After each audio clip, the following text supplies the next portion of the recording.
ॐ अज्ञानतिमिरान्धस्य ज्ञानाञ्जनशलाकया चक्षुरुन्मिलितं येन तस्मै श्रीगुरवे नमः। वाञ्छाकल्पतरुभ्यश्च कृपा सिन्धुभ्यैव च पतितानां पावनेभ्यो वैष्णवेभ्यो नमो नमः। श्रीकृष्ण चैतन्य प्रभो नित्यानंद श्री अद्वैत गदाधर शिवासादि गौरभक्तवृंद। हरे कृष्णा कृष्णा कृष्णा हरे हरे, हरे राम राम राम हरे हरे। हरे कृष्णा। हम लोग सबसे पहले मैं अपने गुरुपाद पद्म ओम विष्णुपाद अष्टोत्तर शत श्री श्रीमद् भक्तिवेदांत माधव गोसाई महाराज के चरण कमलों में अनंत कोटि दंडवत प्रणाम ज्ञापन करता हूँ। हम लोग श्रीमद् भागवत पुराण में प्रणय गीत का श्रवण कर रहे हैं।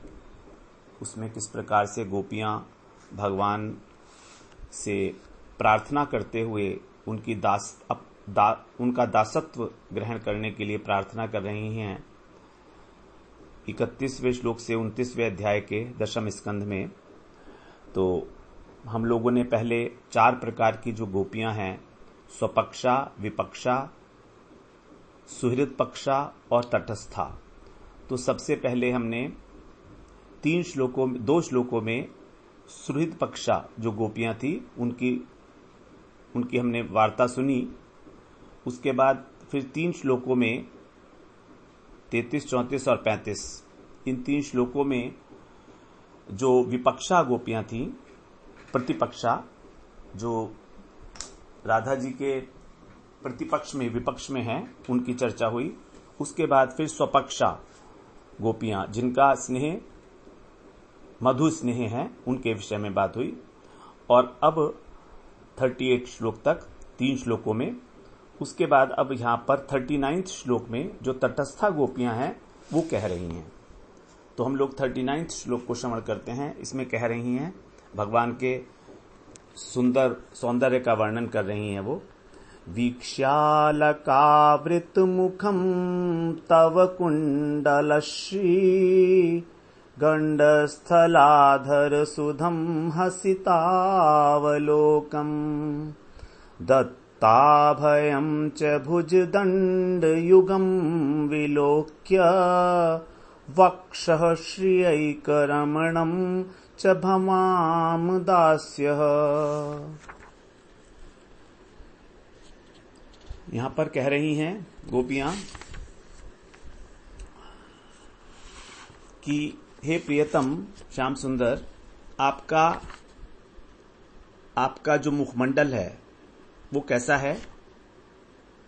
उसके ऊपर अलके आवृत है, वो अलकों से, अर्थात उसके ऊपर जो घुंघराली लटें हैं वो झलक रही हैं।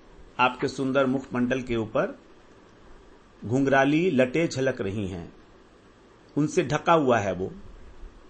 अलक का मतलब है लट, जो बालों की एक लट जो आगे निकली हुई होती है कृष्ण के, तो उससे आवृत है मुख।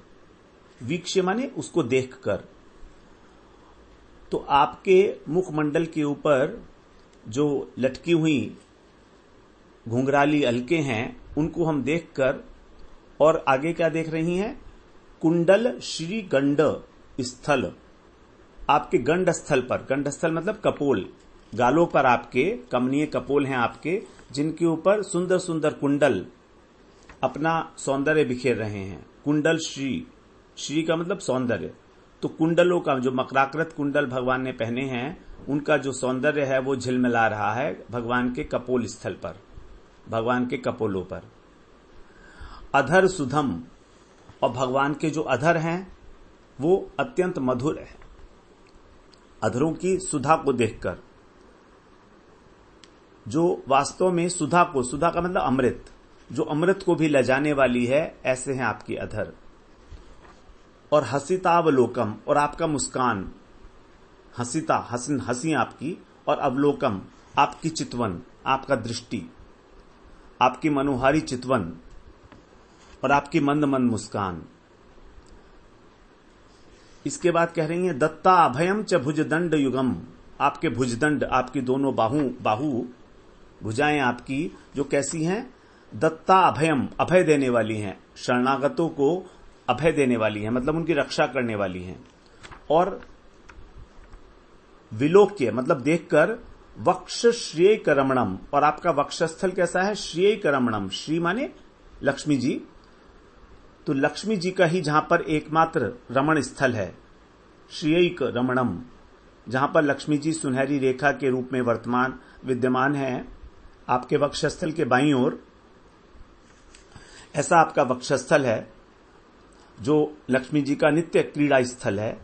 इसको देखकर हम आपकी दासियां हो गई हैं। भमाम माने हो गई हैं, दास्य माने आपकी दासी। तो इस प्रकार से गोपियों ने भगवान का सौंदर्य वर्णन किया। भगवान से गोपियों ने प्रार्थना की थी दासी बनने के लिए। तो यदि भगवान कहें कि तुम अपने अपने घरों की स्वामिनी हो, तो फिर तुम मेरी दासी बनने के लिए प्रार्थना क्यों कर रही हो? तो कह रही हैं कि देखिए, हमने आपके मुख का दर्शन किया है, जो आपके केशों से आपके अलग से आवृत है, और आपके जो कपोल हैं उनकी उस पर कुंडल जो झलमला रहे हैं, उनकी अपूर्व शोभा हो रही है। आपके मुख में ऐसा, आपके अधरों में ऐसे सुधा भरी हुई है, वो विशेष रूप से आपके अधर में सुधा भरी हुई है, जिसका दर्शन करके, और आपका विशाल वक्षस्थल जिसके ऊपर लक्ष्मी जी रमण करती हैं, और आपके बलिष्ठ अभय प्रदान करने वाले बिल्कुल गोल गोल आपके भुजदंड देखकर हम आपकी दासी हो गई हैं। गोपियां इस प्रकार से भगवान से बोल रही हैं। तो भगवान कहें कि यदि दासी का मतलब है कि जिसको कुछ वेतन दिया जाता है, जिसको कुछ मूल्य दिया जाता है दास को, तो भगवान कहें कि मैंने तो आपको कोई मूल्य दिया नहीं है, मैं तो तुम्हें कोई वेतन नहीं देता हूं, तुम मेरी दासी क्यों हो गई हो? तो वो कहती हैं कि देखिए, हम वेतन भोगी दासी नहीं है आपकी, वो कोई और होंगे। आपने अपने मुख दर्शन का हमें दान दिया, यही है हमारा वेतन। आपने इस बात से आप सहमत हुए कि हम आपके मुख का दर्शन कर सकें, आपकी भुजाओं का, आपके वक्षस्थल का हम दर्शन कर सकें, यही हमारा मूल्य है। इसके अतिरिक्त हमें और कुछ नहीं चाहिए। विशेष रूप से इसको हम देखकर, वीक्ष्य कहा ना, वी प्लस ईक्ष, ईक्ष का मतलब देखना, वी माने विशेष रूप से, हमने विशेष रूप से आपके मुखमंडल का दर्शन किया है, उसका पान किया है, और उसका पान करके हमको जो आनंद की अनुभूति हुई है वही हमारा वेतन है। आपको अलग से किसी प्रकार का कोई वेतन देने की आवश्यकता नहीं है। तो भगवान का मुखमंडल कैसा है? अलकों से आवृत है, कुंडलों से युक्त हैं उनके कपोल, उनके जो अधर हैं वो सुधा से भरे हुए हैं, अमृत से भरे हुए हैं, होठों पे मंद मंद मुस्कान है, नैन के उनके नेत्रों के अंदर जो है वो चंचलता है, देख रहे हैं, चितवन है। मुख के ऊर्ध्व भाग की शोभा, मुख में जो ऊर्ध्व भाग है उसकी शोभा बताई है अलकों के द्वारा, क्योंकि सिर से जो बाल, पगड़ी बांधने से जो बाल बाहर लटक जाते हैं तो उनको अंदर नहीं खौंसते पगड़ी के अंदर, वो बाहर ही लटके रहते हैं, तो वो ये हो जाती है, लटे बन जाती हैं भगवान के घुंघराली। तो ये भगवान के ऊर्ध्व भाग की शोभा है। उसी प्रकार से जो कुंडलों की शोभा है वो बिल्कुल साइड में, भगवान के मुख के साइड में, साइड की शोभा हो गई। उसके बाद जो भगवान की मुस्कान है वो मुख के अधोभाग की शोभा हो गई, और भगवान की जो चितवन है वो मध्य भाग की शोभा हो गई। तो इस प्रकार भगवान का पूरा मुखमंडल ही शोभा का मान लो भंडार है, शोभा का केंद्र बिंदु है, जिसमें ऊपर की शोभा, नीचे की शोभा, बीच की शोभा, साइड्स की शोभा।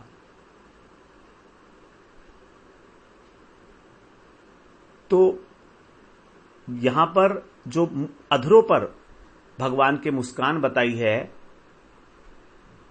उसकी जो शोभा है उसका तुलना की है सुधा। सुधा मतलब अमृत, और अमृत एक ऐसी वस्तु है जिसके प्रति लोभ जागृत हो जाता है। तो यहां पर गोपियों के हृदय में भी एक लोभ जागृत हो चुका है और दूसरा उनकी जो भुजाएं हैं वो भक्तों का रक्षा करने वाली हैं, दैत्यों का वध करती हैं, सारे जगत को भी अभय प्रदान करती हैं जो उनके शरणागत होते हैं। तो उनमें बलिष्ठता का गुण विद्यमान है। ये दिखा के गोपियां इनडायरेक्टली ये कह रही हैं कि आपके अंदर इतना बल है, फिर हमें अपने पतियों से डरने की क्या आवश्यकता है? हम अपने पति के घर को छोड़कर आ गई हैं तो हमें उनसे डरने की क्या आवश्यकता है? आप तो इतने बलिष्ठ हो, आप तो अपने शरणागत को अभय प्रदान करते हो। आपकी भुजाएं कैसी हैं? गोल, मोटी मोटी दीर्घ भुजाएं हैं भगवान की, आजानुलंबित, घुटने से भी नीचे तक जो भुजाएं होती हैं। इसीलिए भगवान को महाभुज भी कहा जाता है, जिनकी भुजाएं बहुत बड़ी हैं, या महाबाहो। और आपका वक्षस्थल पर आपके लक्ष्मी जी विराजमान है, वाम भाग में सुनहरी रेखा के रूप में लक्ष्मण विराजमान है वो। तो हमने आपके वक्षस्थल का भी आश्रय लिया है। तो विशेष रूप से गोपियां यहां पर भगवान की वाम भुजा और वाम वक्षस्थल का आश्रय ग्रहण कर रही हैं। तो सबसे पहले गोपियों ने भगवान के मुख के सौंदर्य का दर्शन किया। मुख के सौंदर्य दर्शन करने में उनकी जो दृष्टि सबसे पहले अलकों पर गई, जो भगवान की लटें हैं, उसके बाद फिर कपोल, उसके बाद फिर भगवान की हंसी, भगवान की मुस्कान का दर्शन किया, और फिर बाद में भगवान के नेत्रों से नेत्र मिलाए। चितवन, भगवान का जो कटाक्ष था वो, और उसके बाद फिर जब उनकी भगवान से मिलने की इच्छा हुई तब उन्होंने भुजाओं की ओर दृष्टिपात किया। और भुजाओं का जो मिलन है, भुजाएं कहां मिलती हैं? वक्षस्थल पर जाकर। तो अल्टीमेटली बाद में वो वक्षस्थल की बात कर रही हैं। तो यहां पर भगवान के जो रूप की शोभा है, उनके अधरों में जो सुधा अमृत भरा हुआ है, उनकी जो भुजाएं हैं, उनका जो स्पर्श है, और लक्ष्मी का जो स्थान है, निवास स्थान है भगवान का वक्षस्थल, इन सबको विशेष रूप से देखकर वो गोपियां स्वयं ही भगवान के सौंदर्य के बंधन में बंध गईं। क्योंकि भगवान की जो लटें हैं वो तो एक प्रकार से रस्सी है, और भगवान के जो कुंडल हैं वो उस रस्सी के दो छोर हो गए, और जो भगवान के कपोल हैं वो जाल फैलाने वाली भूमि हो गई, जिसके ऊपर पक्षियों को या किसी को पकड़ा जाता है। और भगवान की जो अधर सुधा है वो लुभाने वाला आहार है। तो इस प्रकार से अलग अलग प्रकार से यहां पर उपमा दी गई है भगवान के सौंदर्य की।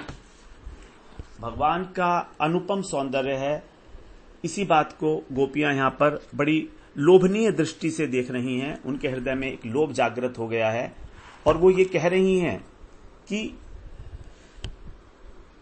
आप कह रहे हैं कि वेतन की बात, तो आपने तो हमको जो हमारा मूल्य था, जो हमें वेतन फिक्स होना चाहिए था हमारा, उससे करोड़ों करोड़ों गुना अधिक मूल्य दे दिया है अपने मुख का दर्शन कराकर, जहां पर हम अपूर्व संपत्ति का दर्शन कर रही हैं। ये जो दर्शन है किसी साधारण व्यक्ति को तो प्राप्त ही नहीं होता है। क्योंकि जब आप अपने सिर के ऊपर लाल रंग की पगड़ी बांधते हो मस्तक के ऊपर, तो कंघी करते हुए जो आपकी दासियां हैं या दास हैं, वो केश विन्यास करते हुए उन्हें ऊपर उठाते हैं, और बड़े यत्न के साथ आप अपनी उंगलियों के द्वारा उस केश पाश को पगड़ी के भीतर प्रवेश करा देते हो। भीतर प्रवेश करा के भी जो घुंघराले बाल हैं, उनका अग्रभाग जो है वो आपके मुख कमल को आवृत कर देता है, अलंकृत कर देता है। तो वही है अलकावली आपकी। इसी से जो थोड़े से केश आपके मुख के ऊपर, मुख कमल के ऊपर बिखर जाते हैं, वही अलकावली है, जिसके द्वारा हम लोग बंधन में बंध गई हैं। हमारे लिए तो वो एक प्रकार से रस्सी की भांति है, पाश की भांति है, फंदे की भांति है। हम उसमें फंस गई हैं अलकावली में। और आपका जब हम देखती हैं मुख कमल, तो कभी तो वो आवृत होता है अलकावली से, कभी अनावृत होता है, और कभी पूरा का पूरा ढका होता है। जब बहुत सारे भगवान के केश बाहर निकल आते हैं, तो भगवान को, जब भगवान चलते हैं तो उनको अपने सिर को झटका देना पड़ता है अपने बालों को, क्योंकि वो बार बार आंखों के ऊपर आ जाते हैं। तो इसलिए भगवान जब झटका देके उसको साइड में करते हैं, तो आपकी वो जो अदा है, आपकी वो जो स्टाइल है, इस प्रकार से अपने अलकावली को साइड में करने की, तो जब हम उसको देखती हैं तो हम तो बिल्कुल मोहित हो जाती हैं, उसके ऊपर आकृष्ट हो जाती हैं। उसी प्रकार से आपके जो कुंडल हैं, तो जब आप तीव्र वेग से चलते हो या कभी हंसते हो, जोर की हंसते हो या धीरे हंसते हो, तो कभी तो आपके कुंडल बहुत तेजी से हिलते हैं, कभी नहीं हिलते हैं, और कभी कम तेजी से हिलते हैं। तो जब वो हिलते हैं तो उनका जो प्रतिबिंब आपके कपोलों के ऊपर पड़ता है, तो वो तो उसका तो वर्णन किया ही नहीं जा सकता। और साथ साथ आप मंद मंद मुस्कान भी करते हो, आपके अधर भी विकसित हो जाते हैं, तो आपकी जो अधर सुधा है वो भी आपके कपोलों पर फैल जाती है। तो भगवान के कुंडल, भगवान की अलकावली और भगवान की अधर सुधा, ये सब, इस सब का जो है गोपियां एक साथ अपने नेत्रों के द्वारा पान करती हैं। अब कहती हैं गोपियां कि देखिए हमारा मन तो बिल्कुल आपके ओर आकृष्ट हो गया है, और आज क्या पहले से ही है, अहेतुक है हमारा, तो कोई कारण नहीं है कि हम आपसे प्रेम क्यों करती हैं, ये तो हमने बाद में देखा, हम तो आपको बचपन से ही ऐसा चाहती हैं। तो यदि अब कृष्ण कहें कि ठीक है, बचपन की बात तो नहीं, छोड़िए, अभी यदि तुम्हारे पति लोग इसको सहन नहीं करें और सहन ना करने के कारण राजा कंस के पास जाकर शिकायत कर देंगे, तो क्या होगा? तो गोपियां कह रही हैं कि हमको कोई डर नहीं है। आप कैसे हो? दत्ता अभयम भुजदंड युगम, आपकी जो दोनों भुजाएं हैं वो अभय प्रदान करने वाली हैं। आपने गोवर्धन पर्वत धारण करके इंद्र का जो मान था उसको भी चकनाचूर कर दिया। इंद्र को कितना अभिमान था, तो आप उन्हीं भुजाओं के द्वारा कंस को भी नष्ट कर सकते हो, ये हमें विश्वास है। ये तो सामान्य है, इससे हमें कैसा भय? तो आपके भुजदंड जो हैं, आपकी भुजाएं ही कंस का वध करेंगी। तो यहां पर वीर रस के द्वारा मधुर रस की पुष्टि की जा रही है, श्रृंगार रस की पुष्टि की जा रही है। श्रृंगार रस में वीर रस को कभी कभी डाला जाता है, इसीलिए क्योंकि उसमें श्रृंगार उससे और अधिक पुष्ट हो जाता है, जबकि वात्सल्य जो है वो बिल्कुल विरोधी है श्रृंगार का। वात्सल्य रस विरोधी है, लेकिन वीर रस जो है वो श्रृंगार को पुष्ट करता है। उससे भगवान का जो वीर्य है, भगवान की जो शक्ति है, भगवान का जो बल है, वो प्रकाशित होता है वीर रस के द्वारा। अब यदि भगवान कहें कि तुम्हारे को अपना दासी बनाना मेरे को अच्छा नहीं है मेरे लिए, और तुम्हारे लिए भी ये ठीक नहीं है, क्योंकि मैं तो बहुत धार्मिक व्यक्ति हूं और तुम्हारा कर्तव्य इस प्रकार का नहीं है, तो गोपियां कह रही हैं कि आप हमें दासी नहीं बना सकते, जबकि जबकि हम आपकी प्रेयसी हैं। लेकिन वैकुंठ में आपने नारायण के रूप में जो आपकी लक्ष्मी हैं, उनको तो अपने वक्षस्थल पर धारण कर रखा है, स्वर्ण रेखा के रूप में आपके साथ निरंतर रमण करती हैं। तो जब आप लक्ष्मी जी को धारण कर सकते हो, तो क्या हमको आप अपने चरणों में सेवा भी नहीं दे सकते?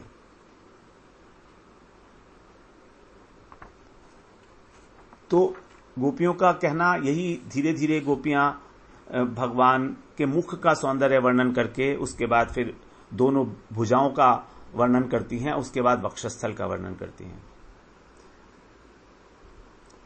क्रमशः भगवान के मुख कमल से नीचे आकर फिर वो बाहुओं का, भगवान की भुजाओं का और वक्षस्थल का वर्णन करती हैं। तो ये सब ही वो एक प्रकार से अपना वेतन मान रही हैं, अपना मूल्य मान रही हैं। क्योंकि भगवान तो अपने सौंदर्य के कारण, अपने सौंदर्य से सभी जीवों को अपना दास बनाना चाहते हैं। वास्तव में बनाना क्या चाहते हैं? है ही सभी जीव, ब्रह्मांड के जितने भी जीव हैं, अनंत अनंत अनंत कोटि जीव, वो सभी भगवान के दास दासी हैं।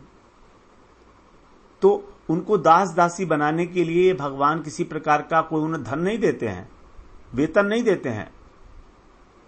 उनकी जो अंग माधुरी है, सुषमा है उनके विग्रह, श्री विग्रह की, वही एक प्रकार से भगवान दास दासी बनने का मूल्य है। क्योंकि यदि भगवान के दास बनेंगे तो भगवान की सेवा करने को मिलेगी, और भगवान की सेवा करने को मिलेगी तो भगवान के मुख कमल का, भगवान की भुजाओं का, भगवान के वक्षस्थल का दर्शन होगा, तो मिल ही जाएगा। फिर वेतन के रूप में भगवान को निहारने का हमको सुयोग मिला, तो यही वेतन है। तो गोपियां कहती हैं कि हमारे को, यद्यपि हमें इस प्रकार की कोई योग्यता नहीं है कि हम आपकी सेवा कर सकें, लेकिन जब हमने आपका देखा, मूल्य देखा, आपने हमको कितना अधिक मूल्य दे दिया है, तो हमारे अंदर सेवा की जो लालसा है वो उत्पन्न हो गई। तो हमारे हृदय के अंदर भी भगवान के प्रति जो सेवा वासना का उदय है, उसका होना ही सबसे इंपॉर्टेंट है। और ये उदय होगा कब? जब हम भगवान के प्रति आकृष्ट हो जाएंगे गोपियों की भांति।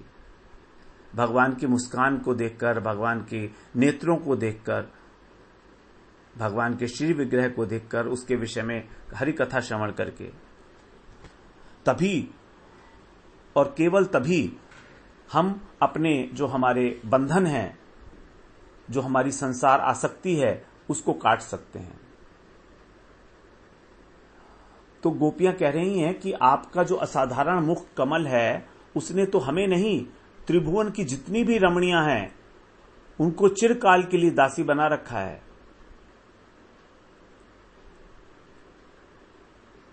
दासी बना रखा है उसको, और उसके लिए किसी प्रकार का वेतन की आवश्यकता नहीं है, क्योंकि आपका दास्य प्राप्त होना यही सबसे बड़ा वेतन है। और हम तो निरंतर बचपन से ही आपके मुख कमल का दर्शन करने का हमको सुयोग प्राप्त हुआ है, सौभाग्य प्राप्त हुआ है। तो इसलिए हम तो बचपन से ही आपके चरणों में बेमोल की दासी हैं, निःशुल्क दासी का, जो आगे कहेंगी गोपियां गोपी गीत के अंदर कि हम आपकी निःशुल्क दासी हैं, खरीदी हुई, कृत दास जिसको बोलते हैं। और ये कृत दास स्वतः सिद्ध है, दिया नहीं है भगवान ने। भगवान ने कोई मूल्य नहीं दिया, लेकिन उन्होंने अपना मूल्य ले लिया भगवान का दर्शन करके। तो इस प्रकार से आपकी जो अलकावली है वो भ्रमर की सदृश है। भ्रमर जैसे एक भ्रमर, तो आपके मुखमंडल पे जो भ्रमर के रूप में जो अलकावली जो है उसको भ्रमर बता रही हैं गोपियां, कि भ्रमर की तरीके से जो अलकावली हैं वो झूल रही हैं, लटक रही हैं। तो आपका जो नीला मुख है कमल की भांति, दिव्य मुख कमल के ऊपर भ्रमर रूपी अलकावली से जो परिवेष्टित है, तो उस सौंदर्य के सिंधु का एक बिंदु भी यदि पान करे तो वो ही करोड़ों करोड़ों जन्मों के जो दास्य है उससे भी अधिक मूल्य अधिक देना हो जाएगा। मतलब हम करोड़ों करोड़ों जन्म में भी आपकी दासियां बनकर उस मूल्य को नहीं, उस मूल्य के बराबरी नहीं कर सकती। इतना अधिक मूल्य आपने हमें दिया है अपने मुख कमल का दर्शन करा के। और जब आप गोचारण करके ब्रज में लौटते हो, बहुत तेजी के साथ कभी कभी चलते हो, बहुत धीरे धीरे चलते हो, तो आपके जो मुकुट में बंधी हुई अलकावली है वो भी बिखर जाती है। जल्दी चलने के कारण, और फिर आपके मस्तक के ऊपर गिरती है तो अब साथ में हवा भी चलती है, तो ऐसा लगता है जैसे कि जो भ्रमर हैं वो कमल के ऊपर नृत्य कर रहे हैं। कमल के अंदर जो मकरंद होता है उसका पान करने के लिए मानो नृत्य कर रहे हैं। तो इस प्रकार का आपका जो मुखारविंद है उसका दर्शन करना तो बहुत दूर, किसी के श्रवण में आना, किसी के स्मरण में आना, किसी के कीर्तन में आना, यही एक बहुत बड़ी उपलब्धि है, बहुत बड़ी उपलब्धि है। यदि किसी के स्मरण में, यदि किसी के श्रवण में भी ऐसा आ जाए इस तरह का, तो वो भी सब कुछ अपना त्यागने के लिए तैयार हो जाएगा। सब कुछ चिरकाल के लिए आपके चरणों में बिक जाएगा वो। इसीलिए भगवान को कहते हैं, भगवान क्या है? सर्व सौंदर्य सार सर्वस्व निकेतन। सारे सौंदर्य के सार का सर्वस्व और उसका निकेतन भंडार, ऐसा है भगवान का सौंदर्य। और भगवान के नयन, भगवान के चंचल नयन, जो चितवन है भगवान की, जो कटाक्ष हैं, जब वो देखते हैं जब वो देखते हैं किसी की ओर, गोपी की ओर, तो फिर वो तो बिल्कुल ही बिक जाती है जैसे भगवान के ऊपर। उनकी इतना उनकी मंद मुस्कान और कुटिल चितवन से हृदय के अंदर इस प्रकार के भाव संचलित हो जाते हैं कि वो किसी भी प्रकार से फिर भगवान का सानिध्य छोड़ने के लिए तैयार नहीं होगा। एक अनिर्वचनीय भाव सागर में गोपियां इस प्रकार से डूबी हुई हैं भगवान के मुखमंडल का दर्शन करके। वो सौंदर्य का वर्णन करना तो चाह रही हैं, लेकिन चाहकर भी पूरा का पूरा वर्णन कर नहीं पा रही हैं। इसलिए बार बार कहती हैं कि आप हमें अपनी दासी ही बना लो, जिससे कि हम हमेशा आपके मुखमंडल का दर्शन करते रहें। अब भगवान के जो मुख है उसको चंद्रमा और कमल के द्वारा उपमा दी गई है। तो कृष्ण का मुख देख के जो चकोर हैं वो तो चंद्रमा समझते हैं, और चंद्रमा की जो ज्योत्सना है उसका पान करने के लिए दौड़ते हैं, और जो भ्रमर हैं वो कमल समझते हैं, और वो सोचते हैं कि यहां पर हमें मकरंद मिलेगा, तो मधुपान की लालसा से वो दौड़ कर आते हैं। तो इस प्रकार से दोनों के अंदर एक विवाद बन जाता है, चकोर और भ्रमर में। चकोर कहता है कि कृष्ण का मुख चंद्रमा है, और भ्रमर कहता है नहीं नहीं, कृष्ण का मुख कमल की भांति है। तो भगवान का वर्णन करते करते प्रेमानंद से विभोर हो गई हैं गोपियां यहां पर, और कह रही हैं कि आपने ब्रजवासियों की रक्षा की है अपने दोनों बाहुओं, अपनी दोनों भुजाओं के द्वारा। इनको देखकर तो कामदेव का जो अहंकार है वो भी नष्ट हो जाता है। कामदेव भी आपके आगे ठहर नहीं पाता एक क्षण भी, वो भी मूर्छित हो जाता है। जब कामदेव आए थे रास मंडल में, तो कामदेव मूर्छित हो गए थे भगवान के सौंदर्य का दर्शन करके। इस प्रकार सारे जगत की जितनी भी रमणियां हैं, जितनी भी स्त्रियां हैं, सभी आपकी सौंदर्य सुधा का पान करके मुग्ध हो जाती हैं। जैसे कि भोजन देखकर कोई पक्षी उस जाल में गिर जाता है, उसी प्रकार से जो आपकी मुस्कान है और आपकी दृष्टि है, ये दोनों आहार की तरीके से हैं उस पक्षी के लिए। तो पुनः पुनः भगवान के चरणों में सेवा करने के लिए लालसा में व्याकुल होके और भगवान के लिए प्रार्थना कर रही हैं, दासी होने के लिए प्रार्थना कर रही हैं। तो यहां पर गोपियों के द्वारा जो भगवान का रूप का वर्णन किया गया है वो अनादि सिद्ध है, और गोपियां भी अनादि सिद्ध हैं, उनका दास्यत्व भी अनादि सिद्ध है। ऐसा नहीं कि गोपियां दासी नहीं हैं, गोपियां तो अनादि सिद्ध हैं, लेकिन वो हमको शिक्षा देने के लिए ये बता रही हैं कि भगवान का जो दासत्व है, भगवान की जो दासी बनने का जो अभिमान है, वो हमें किस प्रकार से अपना पोषित करना चाहिए भगवान के मुखमंडल का, भगवान के सौंदर्य का दर्शन करके। तो अगली बार फिर हम लोग 40वें श्लोक में प्रवेश करेंगे। वाञ्छाकल्पतरुभ्यश्च कृपा सिन्धुभ्येव च पतितानां पावनेभ्यो वैष्णवेभ्यो नमो नमः।